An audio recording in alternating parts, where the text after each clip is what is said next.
Bonjour, vous êtes en compagnie de Daniel pour l'émission Fenêtre sur soi.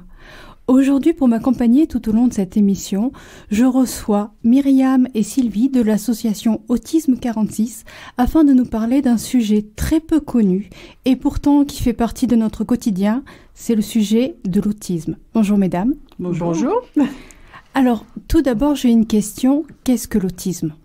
Alors, l'autisme, si on prend la définition, on va dire, médico-juridique, en fait, c'est un trouble. Quand on parle d'autisme, on parle de trouble du spectre autistique qui se caractérise par 3 à 4 éléments, c'est-à-dire les difficultés d'interaction sociale, réciproques avec les personnes, des difficultés de communication qui peuvent être verbales ou non verbales, d'ailleurs, des intérêts, ce qu'on appelle des intérêts restreints spécifiques qui peuvent être visibles ou moins visibles en fonction des personnes. Et dernièrement, ont été incorporés dans le diagnostic, dans les éléments, les troubles sensoriels, puisqu'ils sont en général présents chez quasiment, voire la totalité des autistes, même quand ils ne sont pas forcément toujours visibles de premier abord. Donc là, on est sur une généralisation du terme autistique ? C'est ça. En fait, l'autisme est défini en plusieurs spectres. C'est pas qu'on a plusieurs spectres. L'autisme, c'est un grand spectre dans lequel on a tout un panel de caractéristiques. Moi, je le compare beaucoup à un jeu de cartes, en fait. L'autisme, c'est le jeu de cartes, et chaque personne a des cartes en main. Et en fonction des cartes qu'il a en main, les caractéristiques qu'il va développer, qu'il va montrer, ou pas d'ailleurs, va dépendre des cartes qu'il a en main. À une certaine époque, parce qu'on a eu une histoire un petit peu houleuse sur l'autisme, à une époque, effectivement, on avait mis tel type d'autisme, l'autisme Asperger, les autismes atypiques, enfin, il y avait des tas de différents types d'autisme.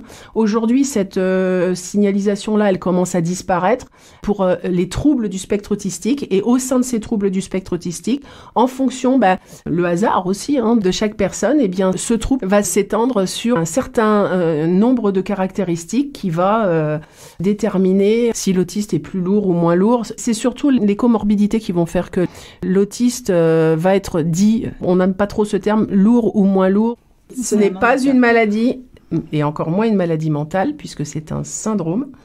Et ce syndrome, il est en partie génétique, même si on n'a pas d'éléments précis au niveau génétique. C'est pas comme la trisomie où on sait pertinemment qu'on a un 3e chromosome. Là, c'est un ensemble d'éléments génétiques qui se transmet, parce que d'une famille à l'autre, on voit bien que les caractéristiques se transmettent.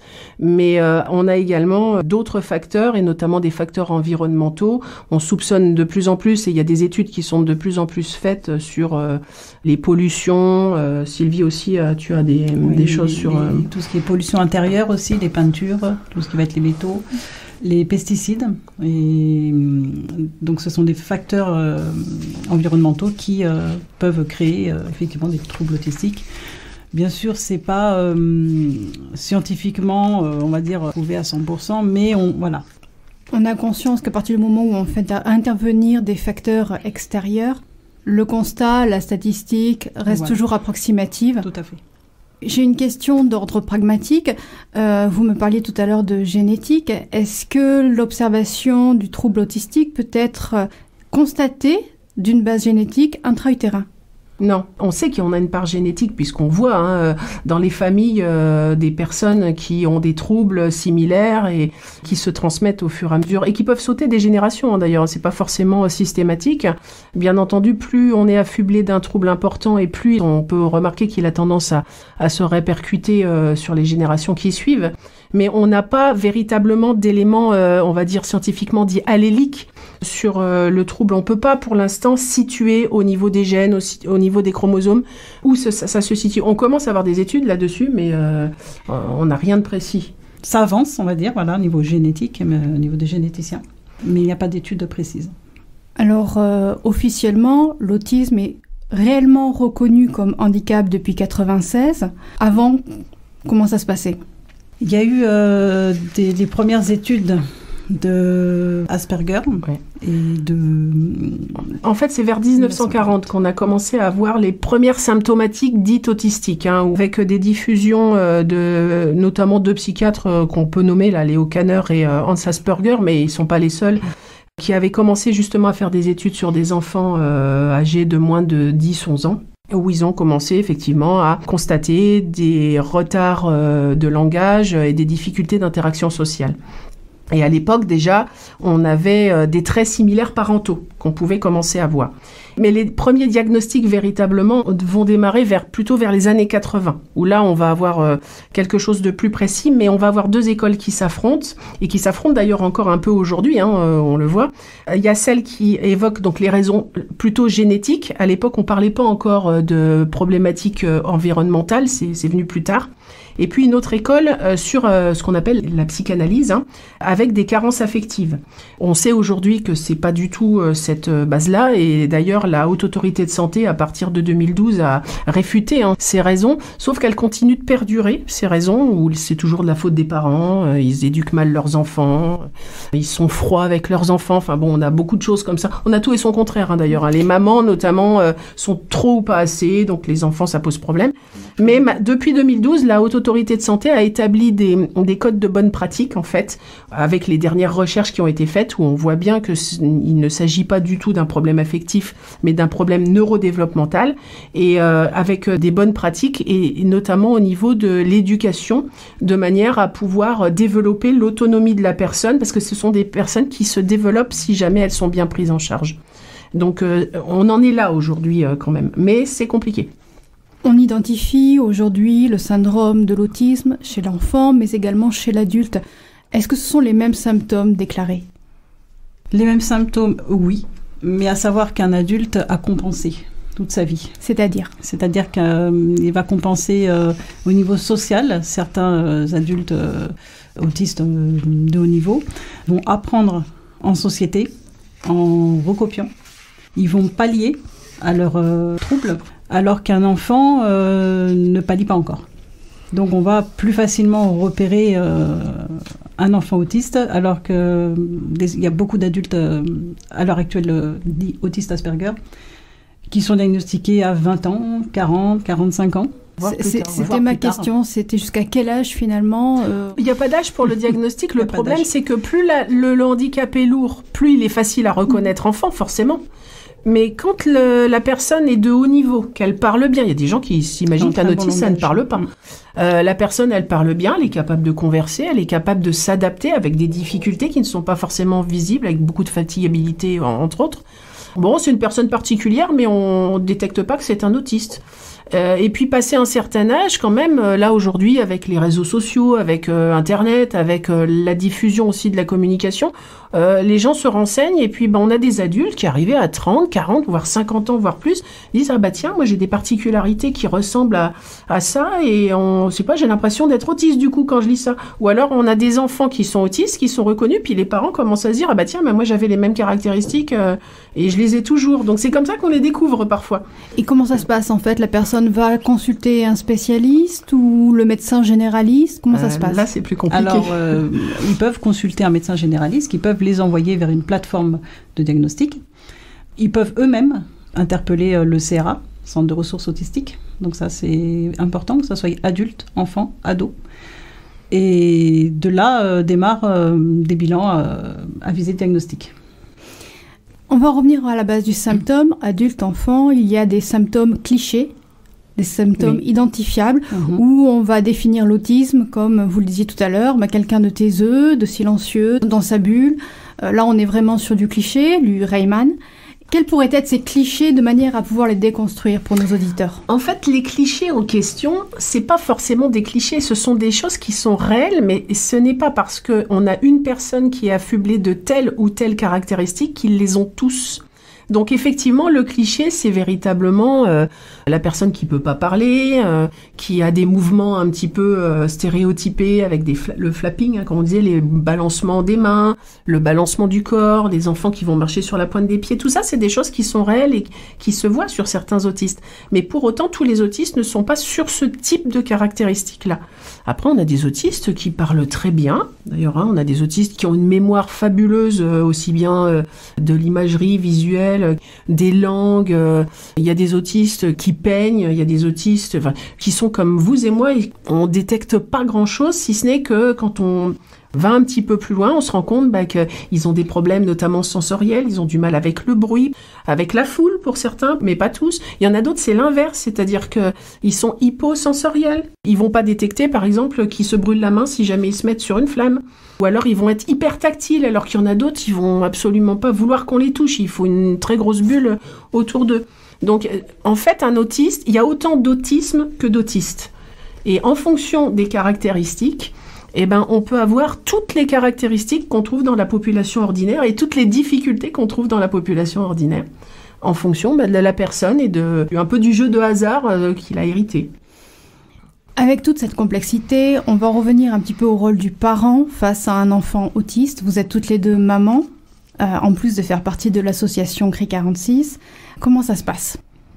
Alors, avant diagnostic, on va dire que c'est compliqué puisque souvent, on peut le détecter sur des enfants qui sont tout petits, de 0 à 3 ans.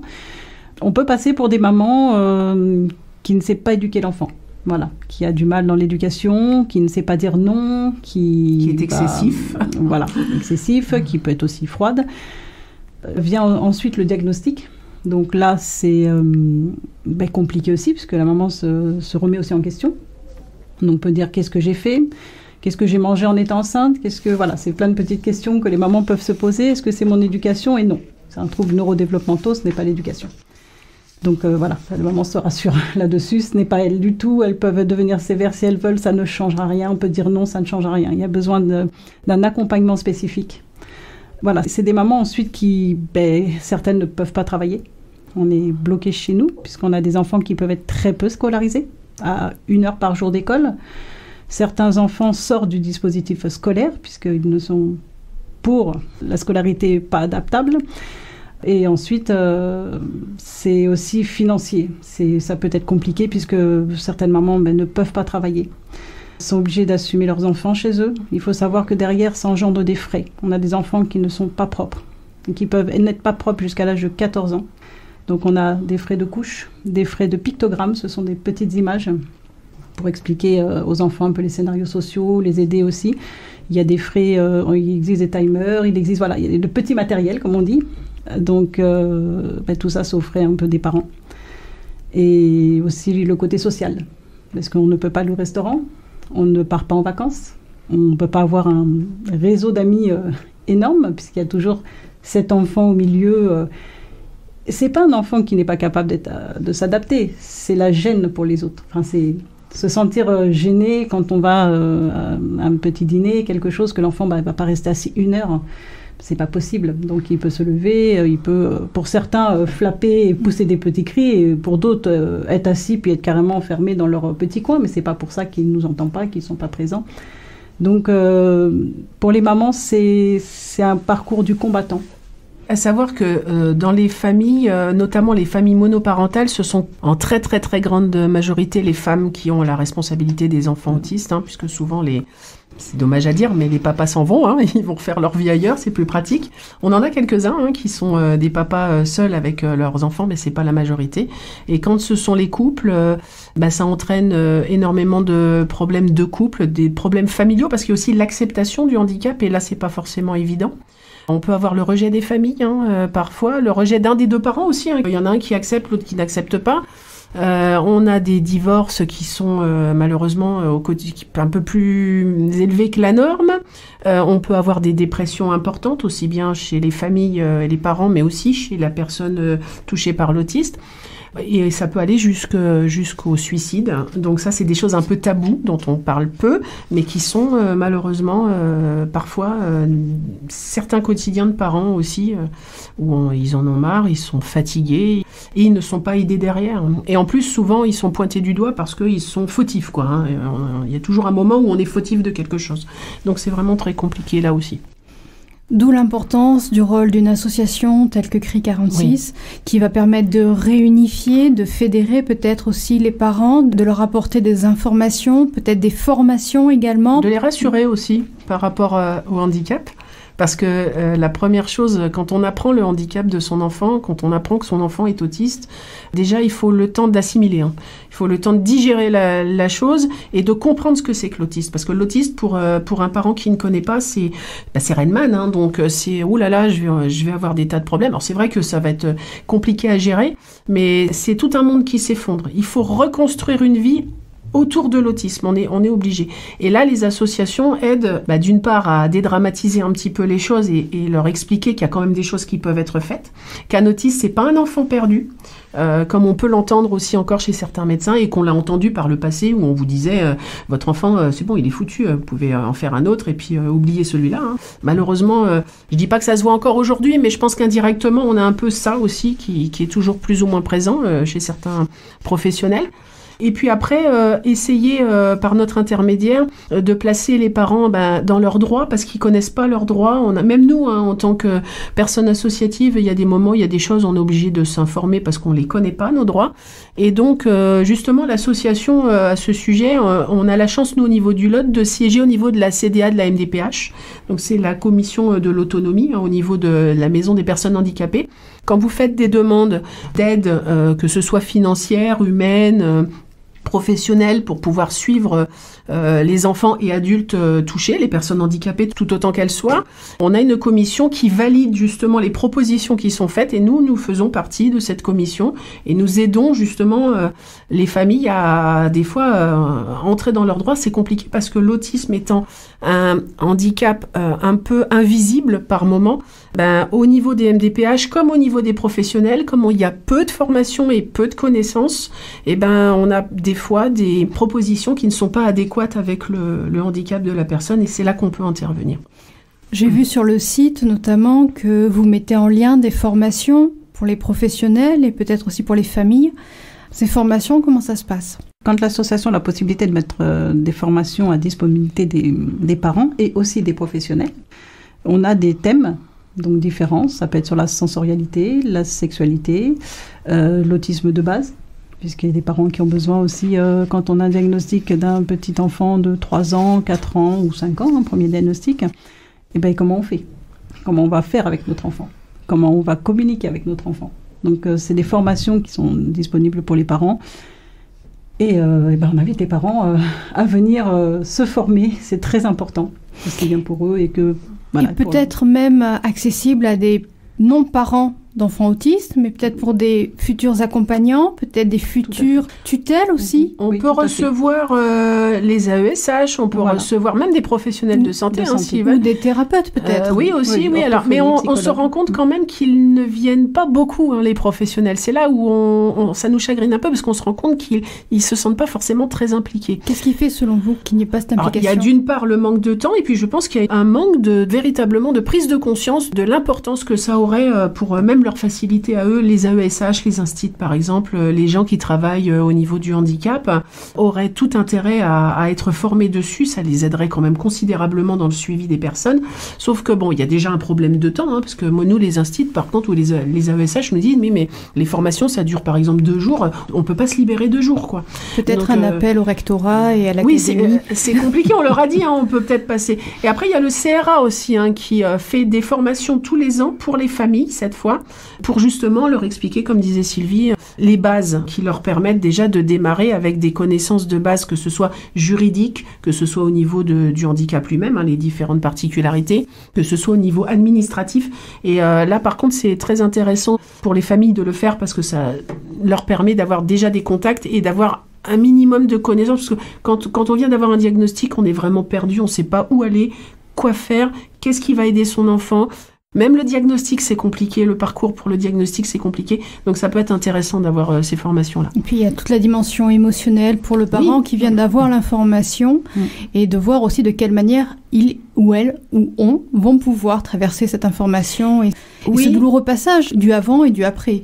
Sur Cahors, on n'a pas véritablement une dynamique au niveau des professionnels et des familles. On en a plus sur FIJAC, et notamment sur FIJAC, tous les mois, il y a la possibilité d'aller à un groupe de parole où là, les parents viennent s'exprimer. On peut aussi avoir des professionnels qui viennent quand ils sont invités, qu'ils acceptent de venir.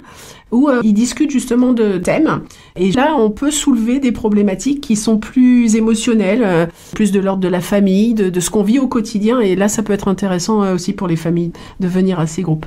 Il est important aux familles de se sentir soutenues surtout. C'est le but aussi de l'association, c'était aussi de pouvoir capter les familles seules, parce qu'elles sont en errance complète pour certaines. Mais c'est de pouvoir apporter un soutien et un cadre suffisamment important.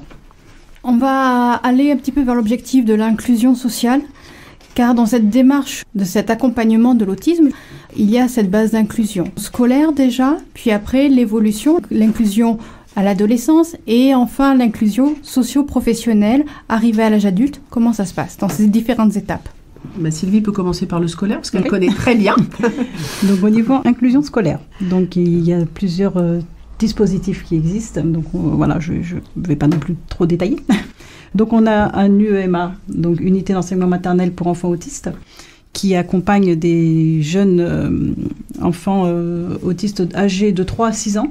Donc c'est un dispositif où les élèves seront présents à l'école sur le même temps que les élèves de leur classe d'âge. Et ils bénéficient d'une unité de lieu de temps d'intervention pédagogique, éducative et thérapeutique qui se recommande aux bonnes pratiques de la Haute Autorité de Santé. On a les UEEA, donc c'est unité enseignement élémentaire pour enfants autistes, donc qui est un peu comme l'UEMA mais pour les enfants de 6 à 11 ans. On a le DAR, qui est un dispositif d'autorégulation pour les élèves TSA, donc pour leur apprendre à auto-gérer leurs troubles, leurs difficultés, voilà, mais toujours dans cette intégration et inclusion scolaire. Et des classes Ulysse, qui sont quand même plus connues. L'information est beaucoup plus véhiculée. Voilà, oui, tout à fait. Les autres dispositifs, les professionnels commencent à orienter ces enfants sur ces dispositifs. Les enfants sont souvent accompagnés d'une AESH. Donc c'est une aide humaine pour l'inclusion des enfants, pour pas faire pour eux ou à leur place, mais pour les aider dans leur inclusion. Et ensuite, on a aussi les IME, Instituts médico-éducatifs, où là, il y a des enfants, c'est très compliqué au niveau scolarisation, où certains peuvent même souffrir d'aller à l'école. Donc, ils peuvent aller sur ces institutions. À savoir aussi qu'à l'école, si on ne rentre pas tous dans le même moule, malheureusement, c'est très compliqué encore, je trouve, pour ces enfants-là, d'être vraiment inclus comme il le faudrait. Ensuite, on arrive plutôt vers l'âge adulte et déjà les adolescents, les jeunes adultes, on va dire, qui entre 16, 18, 20 ans, là, ça commence à devenir compliqué parce que là, il y a presque plus rien qui existe. De toute façon, à partir du moment où on sort du scolaire, la chute est rude. Tant qu'on est dans le scolaire, comme il y a quand même des obligations qui sont faites au niveau de l'éducation nationale, il y a des choses qui sont mises en place. Sauf que quand on sort du scolaire, là, il n'y a plus rien qui est mis en place. Donc les jeunes adultes et les adultes là commencent leur vie personnelle. C'est compliqué parce que l'habitat inclusif pour l'instant ce sont des projets, mais c'est pas quelque chose de généralisé. Donc la plupart des jeunes et des adultes vivent ou dans leur famille quand ils en ont la capacité, ou voire dans des instituts mais qui sont pas forcément adéquates à leurs problématiques. Donc quand on arrive à 16, 18, 20 ans, déjà il n'y a plus grand chose. Au niveau personnel, comme je viens de dire, il faut se débrouiller, les familles se débrouillent toutes seules. Et au niveau professionnel, il n'y a pas énormément de choses qui existent non plus, si ce n'est que on a sur le Lot, mais dans d'autres départements aussi, on a le Cap Emploi. Nous, sur le Lot, on a quand même la chance d'avoir une personne qui est formée au niveau de l'autisme et qui va essayer de faire un bilan des capacités et des difficultés de la personne pour voir si jamais on peut l'inclure dans un emploi. Ça peut être un emploi à plein temps, mais ça peut être aussi un emploi à tiers-temps ou à mi-temps en fonction des capacités de la personne, et de voir s'il y a des possibilités d'aménagement. Mais ça reste quand même trop compliqué puisqu'on sait qu'aujourd'hui, on a un tout petit pourcentage de personnes autistes en fait qui arrivent véritablement à garder un emploi.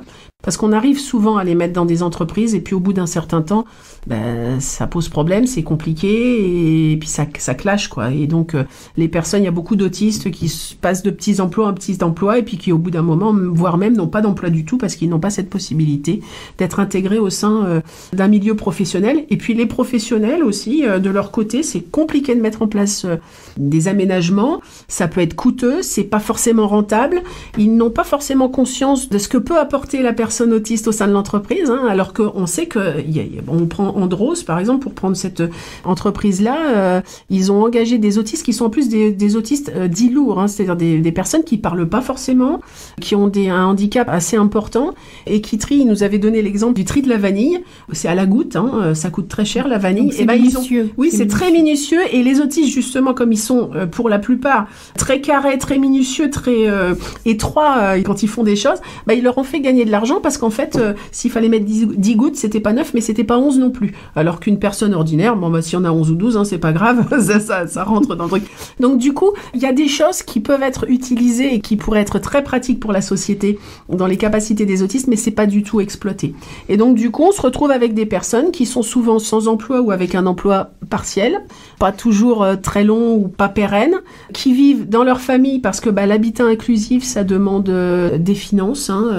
Il y a des familles qui se mettent des fois un crédit sur le dos pour pouvoir permettre à leurs enfants d'habiter chez eux, de développer leur autonomie chez eux, moyennant des aménagements. Et pour cette partie-là, on a quand même, au niveau du département, on a le SAMSA Autisme, qui aide notamment les adultes à fonctionner chez eux avec des éducateurs qui sont là pour les seconder, pour les former, leur apprendre à développer encore de l'autonomie. Et quand véritablement on a des adultes qui sont vraiment perdus, parce qu'on a des errances de ce côté-là aussi, on a différentes plateformes qui peuvent les aider. Et moi je fonctionne beaucoup avec le PCPE, qui est une plateforme de compétences. Alors c'est un pôle de compétences de prestations externalisées. Alors ça veut pas dire grand-chose, mais c'est surtout ça a été créé dans le cadre du zéro sans solution. Quand on a véritablement une personne qui n'arrive pas, parce que souvent ils ont des problèmes avec l'administratif, ils comprennent pas l'administratif pour beaucoup d'entre eux. Des fois ils ont même pas le truc de pouvoir aller dans l'administration. Oui, il y a le blocage, il y a ce blocage émotionnel. Le fait de dire je vais faire ça, voilà, il faut prendre une initiative, et les initiatives, il y en a beaucoup qui n'arrivent pas à les faire. Se déplacer dans un bâtiment administratif, des fois c'est la croix et la bannière pour eux, parce qu'il y a du bruit, parce qu'il y a des odeurs, parce qu'il faut faire telle ou telle chose. Mais puis eux, ils sont pas du tout dans ce cadre-là, puis ils sont pas compris, donc forcément ils sont bousculés. Enfin, il y a énormément de choses qui fait que l'administratif c'est compliqué. Donc ils font pas les démarches, et donc ils se retrouvent en perte de droit.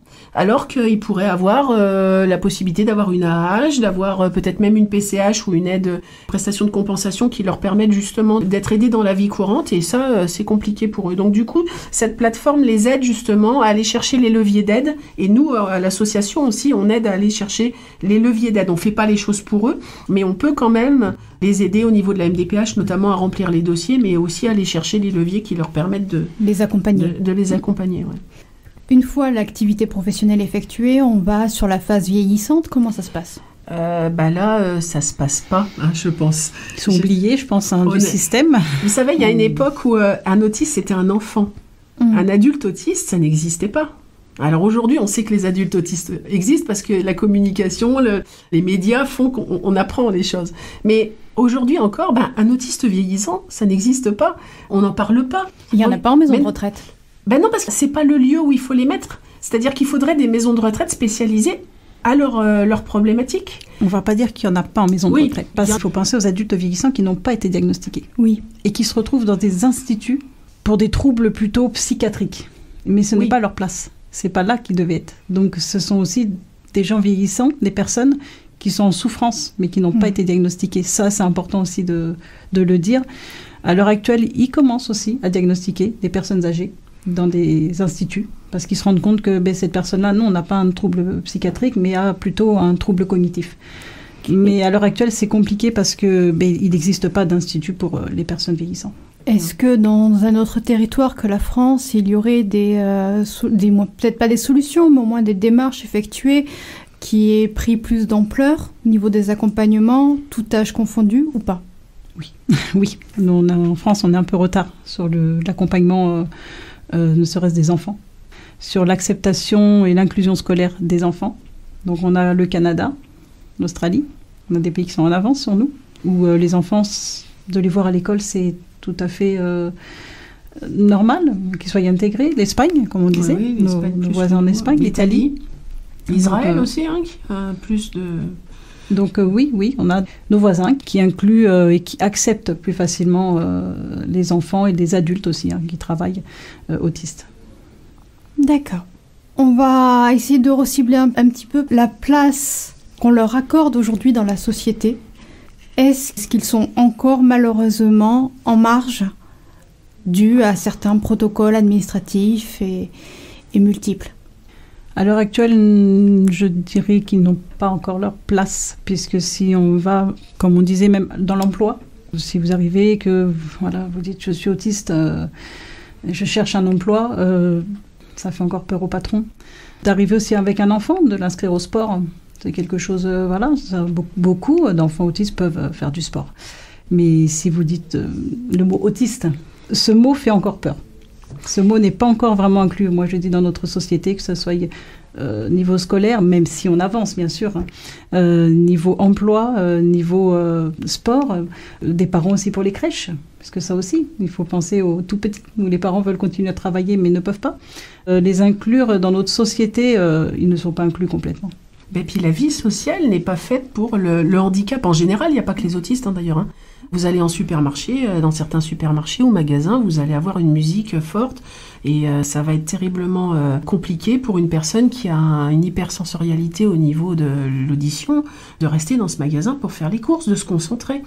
C'est des choses toutes bêtes, mais déjà le handicap en règle générale, moi je me souviens quand j'habitais à Reims, les dames qui étaient un peu âgées avec des petites jambes pour monter dans le bus, je dis pas qu'il fallait une échelle, mais presque quoi. Déjà le handicap en France est mal pris en charge, un peu dans tous les domaines, donc forcément sur le handicap cognitif.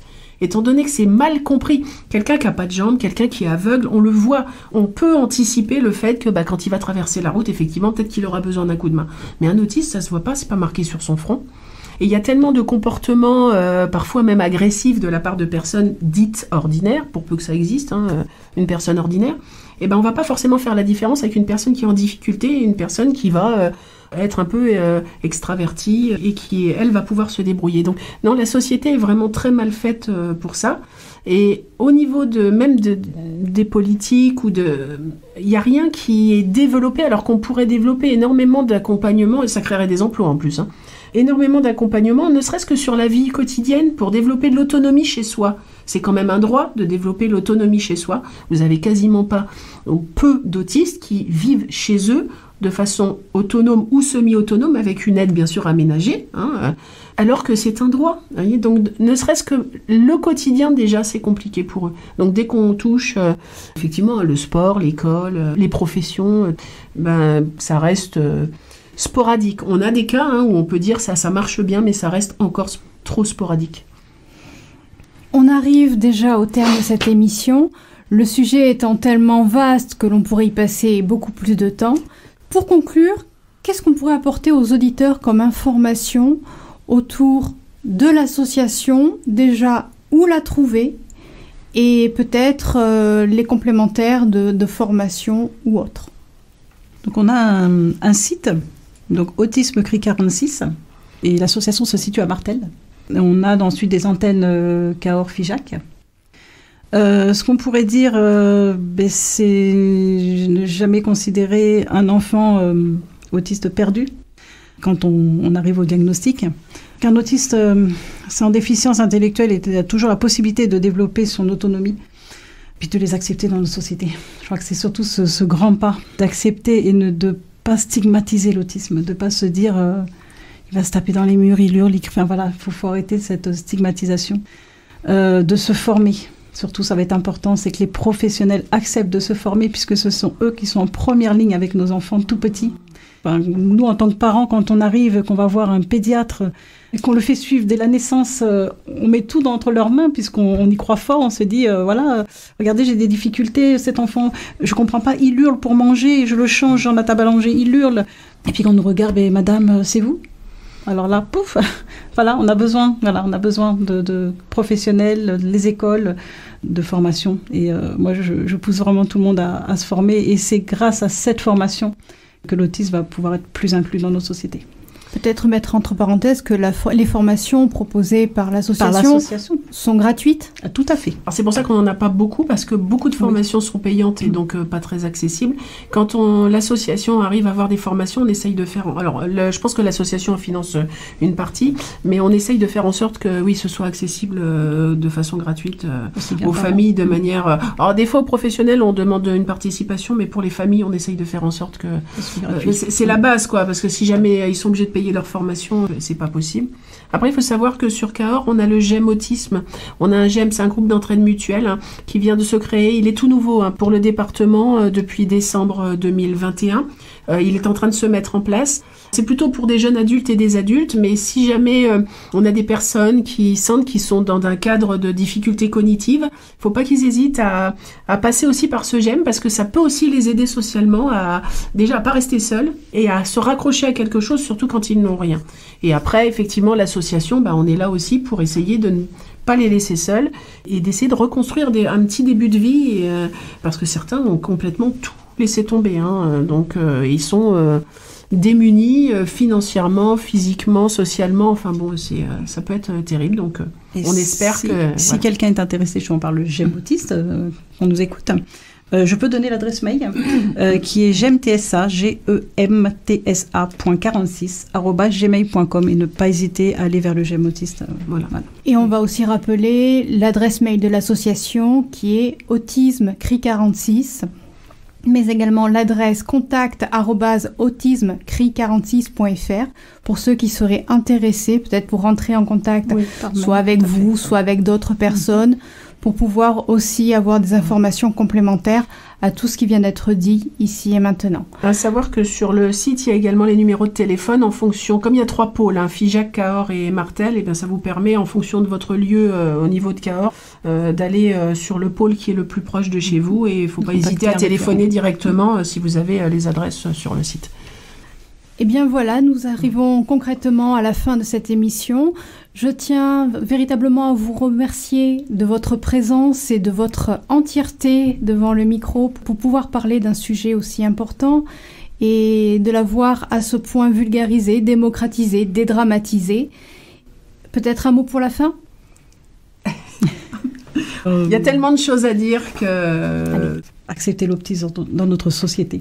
Moi, je pense que c'est... Faire en sorte que quand on a du handicap, d'intégrer, d'être assez ouvert d'esprit. Dédramatiser, c'est pas... Voilà. Sortir de sa zone de confort, c'est important pour les autres. Ouais. Et pour soi-même, d'ailleurs. Parce qu'on apprend beaucoup de choses quand on vit aux côtés des autistes et du handicap. On apprend énormément de choses. En tout cas, merci pour tout. C'était Daniel pour l'émission Fenêtre sur Soi en compagnie de Myriam et Sylvie de l'association Autisme CRI 46. Je vous souhaite une très belle journée. À très vite. Merci. Merci.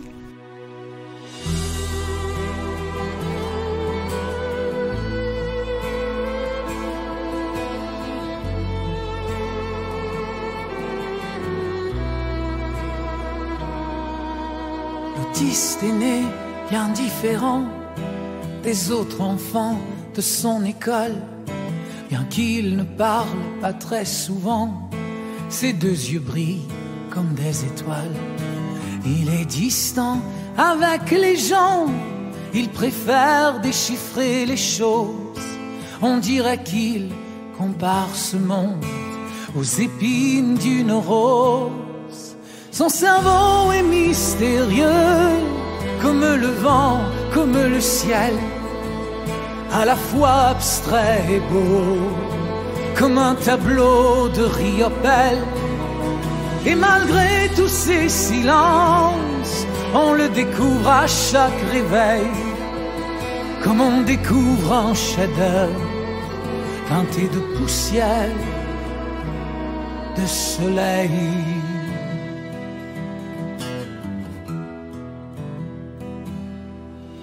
L'autiste répète les mêmes phrases, les mêmes gestes d'incohérence, un peu comme nous le faisons tous, perdus face à notre existence. Certains le jugent, d'autres le blessent, par leur regard, leur impatience. Mais loin derrière toute sa tristesse, il cache un cœur immense. Son cerveau est mystérieux, comme le vent, comme le ciel, à la fois abstrait et beau, comme un tableau de Riopelle. Et malgré tous ces silences, on le découvre à chaque réveil, comme on découvre un chef-d'œuvre teinté de poussière, de soleil.